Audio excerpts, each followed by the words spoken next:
L'étude comparative sur les coûts et délais de passage portuaire et corridors de transit a été restituée ce mercredi 20 avril 2022 à Pointe-Noire à l'initiative du Conseil congolais des chargeurs.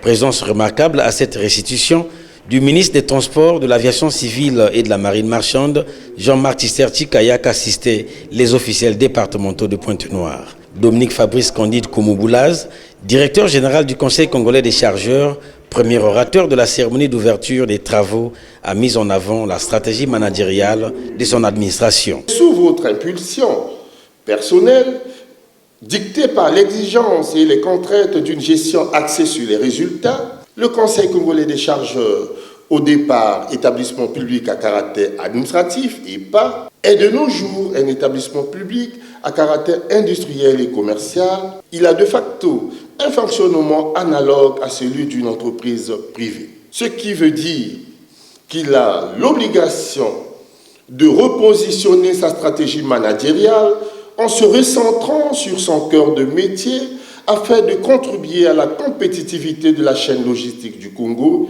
et surtout l'amélioration du prix du panier de la ménagère. Pour le secrétaire général de l'Union des conseils des chargeurs africains ayant fait le déplacement de Pointe-Noire, l'UCCIA compte 19 conseils des chargeurs entre l'Afrique centrale et l'Afrique de l'Ouest. Jean-Marc Tisterti-Kaya, ministre des Transports, de l'Aviation civile et de la Marine marchande, à l'ouverture des travaux. La République du Congo s'est engagée dans un vaste plan de modernisation des infrastructures de base, inscrit dans le programme de société de son Excellence Monsieur le Président de la République, chef de l'État, et repris dans le plan national de développement 2022-2026. Les deux thèmes abordés au cours de cette conférence constituent une contribution majeure à ce plan de modernisation. L'étude comparative des coûts et délais de passage portuaire et corridors de transit doit permettre de promouvoir les activités des chargeurs et autres usagers de la chaîne des transports, de rendre encore plus compétitif le port autonome de Pointe-Noire, les ports fluviaux frontaliers et les corridors de transit, en prévision des enjeux économiques de la mise en place de la zone de libre-échange continentale africaine, et enfin de promouvoir la vocation géostratégique de la République du Congo comme pays de transit. Une étape importante de la cérémonie, la remise au ministre Jean-Marc Tisterti-Kaya de l'ouvrage de maître Serigne Thiam Diop, expert africain venu pour la circonstance.